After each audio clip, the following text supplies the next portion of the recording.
I क्यूच्या बरोबर मला E क्यूचंही फार महत्त्व वाटतं आणि म्हणून हा मुद्दाम एपिसोड. फक्त आय क्यू तुम्हाला आयुष्यात हवं ते नाही मिळवून देणार, त्याला ई क्यूची जोडही असायलाच हवी. हाय, आजच्या गप्पा बुद्धीबद्दल. इंटेलिजन्स कोशंट आय क्यू, मराठीमध्ये बुद्ध्यांक. आपली बुद्धिमत्ता काही चाचण्या घेऊन मोजता येते आणि मग जो आकडा येतो तो आपली बुद्धिमत्ता दर्शवतो. सरासरी हुशार माणूस 100च्या आसपास आय क्यू असतो त्याचा. जर का 100च्या खाली तुमचा आय क्यू असेल तर तुमची हुशारी सरासरीपेक्षा कमी, 100पेक्षा जास्त असेल तर तुमची हुशारी सरासरी आय क्यूपेक्षा जास्त.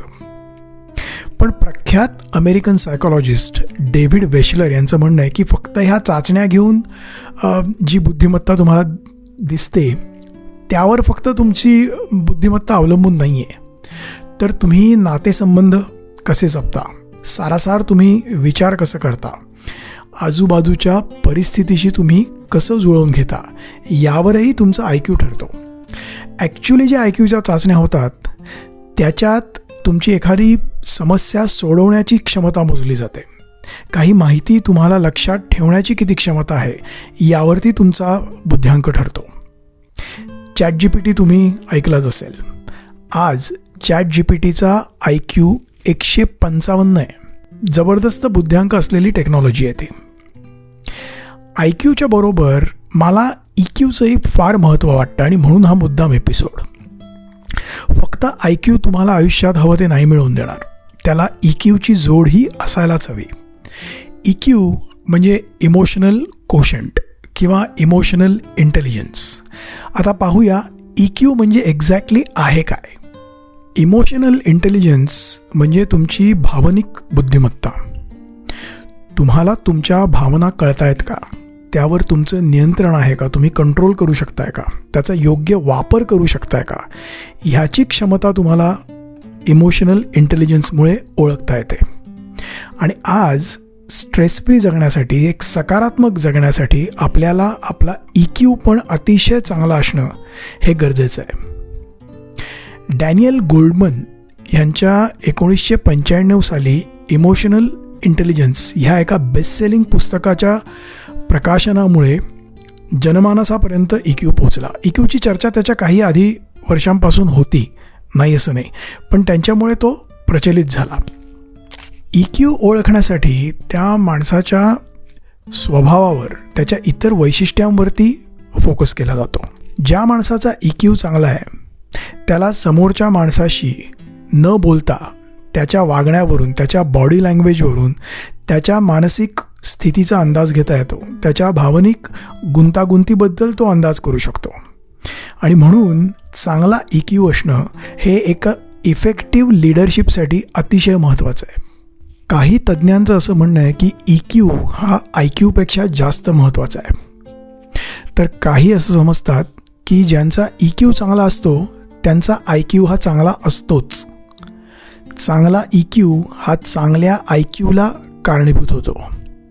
थोडक्यात हे दोघेही आपल्या आयुष्यात अतिशय महत्त्वाची भूमिका साकारतात. ह्या दोघांना, या आय क्यू आणि ह्या ई क्यूला आपण वाढवू शकतो का, आणि ते वाढवण्यासाठी आपल्याला काय करावं लागेल हे आता आपण पाहूया. वयाच्या साधारण 2 ते 12 वर्षापर्यंत आपल्या आय क्यूमध्ये सर्वात जास्त वाढ होत असते आणि आय क्यू पीक होतो साधारण 18 ते 20व्या वर्षापर्यंत. तुम्ही वर्किंग मेमरीबद्दल ऐकलेत का? वर्किंग मेमरी म्हणजे आपल्याकडे एखादी असलेली इन्फॉर्मेशन, आपल्याकडे एखादी असलेली माहिती जी रेडिली ॲक्सेसिबल आहे त्याचा वापर करणं. म्हणजे उदाहरणच द्यायचं झालं तर एखादं वाद्य वाजवतो एखादा म्युझिशियन, तेव्हा तो वर्किंग मेमरी वापरत असतो. काही स्टडीज असं सुचवतात की ह्या म्युझिशियन लोकांचं, संगीतकारांचं वर्किंग मेमरी ही वाढत असते कारण त्यांचा सराव रेग्युलर चालू असतो आणि त्यामुळे त्यांच्या आय क्यूला मदत होत असते. लहान वयात तुम्ही एखादं वाद्य शिकायला लागलात तर त्याचा उपयोग त्या 10 ते 20 वर्षांमध्ये तुम्हाला मेमरी वाढवण्यासाठी, वर्किंग मेमरी वाढवण्यासाठी होऊ शकतो, ज्या योगे तुमचा आय क्यू वाढायलाही मदत होऊ शकेल. हे 100% प्रूव्हन थेअरी नाही आहे, पण ही माहिती उपयुक्त आहे. आणि काय होईल, तुम्ही एखादं वाद्य शिकलात तर एक स्किल तुम्ही डेव्हलप कराल, एखादा चांगला छंद जोपासाल, आणि जर का खरंच तुमचा IQ यामुळे वाढला तर सोने पे सुहागा, मग अजून काय पाहिजे. करून बघायला काहीच हरकत नाही आहे. आणि याच्यात तथ्य मात्र नक्की आहे, स्मरणशक्ती. हे तर आपल्या सगळ्यांनाच माहिती आहे.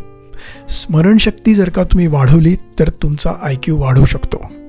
सुडोकू आहेत, शब्दकोडी आहेत, जिक्सॉ पझल्स आहेत, ही जर का तुम्ही सातत्याने खेळलात तर तुमची स्मरणशक्ती वाढू शकते. पर्यायाने त्याचा तुम्हाला IQ वाढवायला नक्कीच फायदा होईल.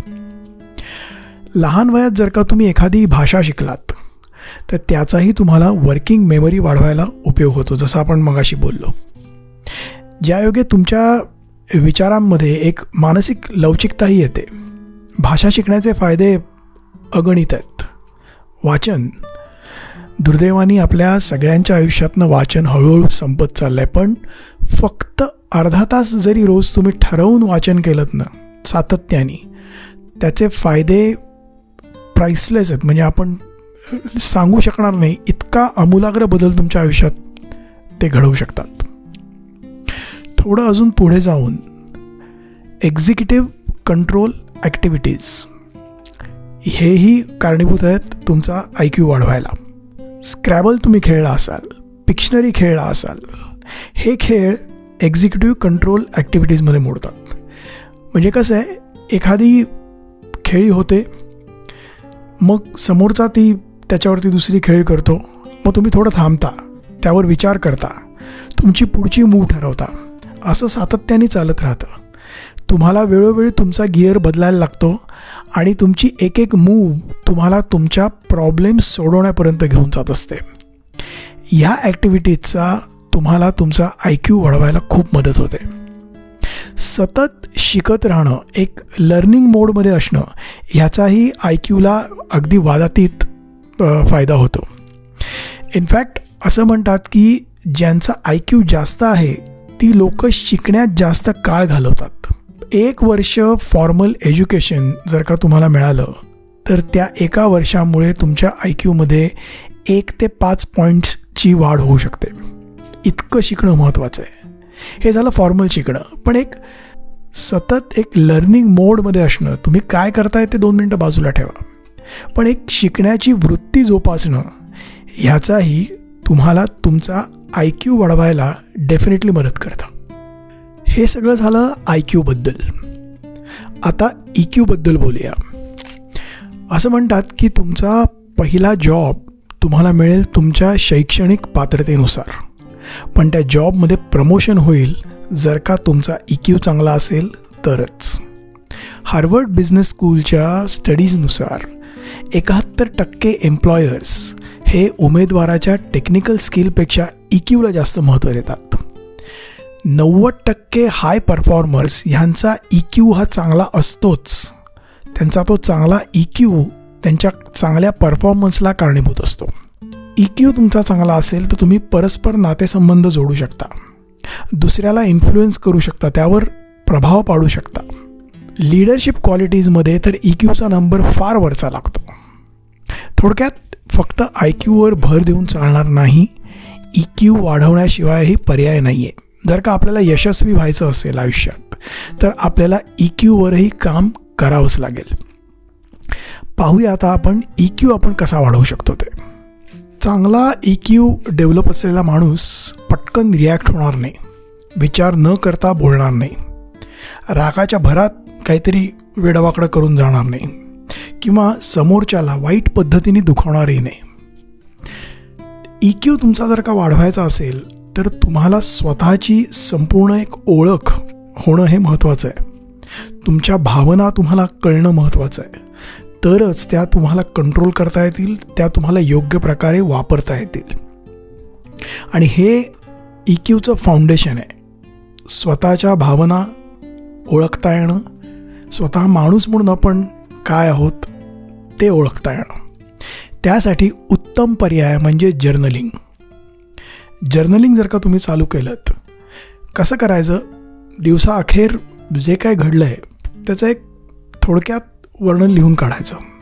त्यात तुमची काय थॉट प्रोसेस आहे ती लिहून काढायची. हे सातत्याने जर का रोज केलं तर त्यात काही आठवड्यांनंतर, महिन्यानंतर तुम्हाला एक पॅटर्न दिसायला लागेल. ही शक्यता आहे की तुम्हाला कधी राग आला होता, कशामुळे राग आला होता, का तुम्ही अपसेट झाला होतात, आणि त्या गोष्टी मग तुम्ही कॉन्शियसली टाळू शकाल. ज्या एखाद्या चांगल्या वागण्याचा तुम्हाला उपयोग झाला, तुम्हाला रिझल्ट त्याचा चांगला मिळाला, तर ती गोष्ट तुम्ही रिपीट करू शकाल. अशा पद्धतीने तुमचा EQ तुम्ही नक्कीच वाढवू शकता. तुमच्या सहकाऱ्यांना किंवा तुमच्या साहेबाला तुम्ही तुमच्याबद्दल विचारू शकता. डायरेक्टली, इनडायरेक्टली ते तुम्ही ठरवा.